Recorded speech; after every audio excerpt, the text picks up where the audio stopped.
They they Pyaar they do அப்படின்னு சொல்லிட்டு வந்திருக்கிற ஒரு ஹிந்தி படத்தை பற்றி தான். அந்த முதல் பாகத்தை பார்த்தாகணும் அப்படிங்கிற ஒரு பெரிய அவசியம் கிடையாது அந்த படத்தை பார்க்கறதுக்கு. ஏன்னா இவங்களே வந்து ஃபர்ஸ்ட்டு எடுத்தோடனே ஒரு 5 நிமிஷத்துக்குள்ள அந்த முதல் பாகத்தினுடைய கதையும் சொல்லிடுவாங்க. பழைய கதை தான். ஆனால் அவங்க சொன்ன விதத்தில் அதை கன்சீவ் பண்ணி எடுத்த விதத்தில் ரொம்பவே இன்ட்ரெஸ்டிங்காகவும் பார்க்கறதுக்கு வந்து நல்லாவும் இருக்கும். ஃபர்ஸ்ட் படமும் நல்ல சக்ஸஸ், இந்த படம் வந்து ரொம்பவே நல்லா வந்து ஓடிருக்கு. சமீபத்தில் தான் அது வந்து ஓடிடியில் ரிலீஸ் ஆனிச்சு. இந்த படத்தினுடைய கதை என்னன்னு சொல்லி பார்த்தோம்னா, ஒரு 50 வயதுக்கு மேலே உள்ள ஒருத்தரை வந்து 30 வயது உள்ள ஒரு பெண் வந்து காதலிக்கும். இப்போ இவங்க 2 பேரும் கல்யாணம் அப்படின்னா என்னென்ன பிரச்சனைகள் வரும் அப்படிங்கிறது தான் இந்த படம். முதல் பாகத்தில் என்ன அப்படின்னா, இவருக்கும் இவரோட மனைவிக்கும் வந்து டிவோர்ஸ் ஆக போகும். இவரோட பொண்ணுக்கு கல்யாணமும் ஏற்படாது. இப்போ இவங்களோட ரிலேஷன்ஷிப் தெரிஞ்சதுக்கு அப்புறம் அங்கே வந்து என்னெல்லாம் ஆச்சு அப்படிங்கிறது தான் முதல் பாகம். இதில் இந்த 2ஆம் பாகமாக வந்திருக்கிற தே தே பியார் தே 2ல என்ன பண்ணியிருக்காங்க அப்படின்னா, அப்படியே அடுத்த ஷிஃப்டிங் ஒன்று பண்ணியிருக்காங்க. இப்போ அந்த பெண்ணுடைய வீட்டுக்கு இவர் வந்து வர்றார். இப்போ வந்து கல்யாணம் பண்ணிக்கலாம் முடிவு பண்ணிட்டாங்க. இவர் வீட்டு பக்கம் எல்லாமே செட்டில் ஆயிடுச்சு.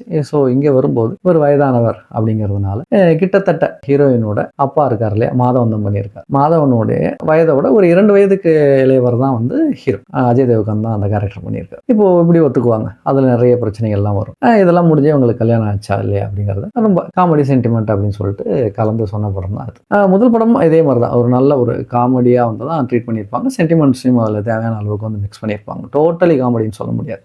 சேம் பேட்டர்னில் சேம் ஒரு டெம்ப்ளேட்டில் தான் எதையும் வந்து பண்ணியிருப்பாங்க. அழகாக இலையோடுற அப்படியே காமெடிஸ் இருக்கும். அதில் தேவையான அளவுக்கு வந்து எமோஷன்ஸையும் வந்து ஃபில் பண்ணியிருப்பாங்க. டில் ப்ரீ கிளைமாக்ஸ் வரைக்கும் போகிறப்ப வந்து சில விஷயங்கள் நடக்கும்.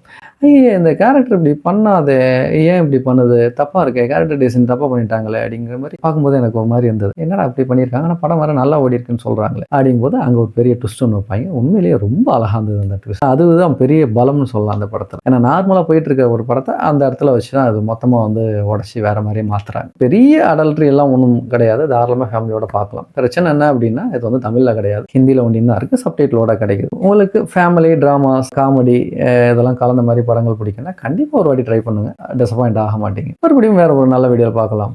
டில் தென் பாய்.